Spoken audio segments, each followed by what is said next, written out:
case where defense wins championships. It's better to be complete. Nobody's arguing that. But when you're overwhelming like Oklahoma is, it's enough to carry the day. It depends. That's why the different members, different ways of evaluating that.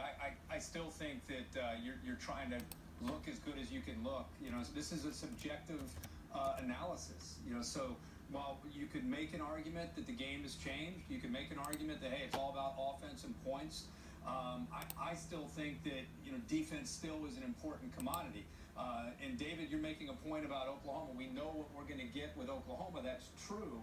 But giving up 47 a game in the last month, I don't know if that's something you should be proud of if you're a committee member saying this is who they are. To me, Ohio State's the most perplexing team in this whole discussion because you're right. They have been one team and then they've been another team. I mean, you think back to the Maryland and the Minnesota and Indiana. That's why they were an underdog against Michigan. If they would have looked like that leading into that game, everybody would have thought they would have won that game. So I don't know how that committee evaluates Ohio State when they're sitting there trying to figure out which team is going to show up. Is it going to be the team that played Michigan?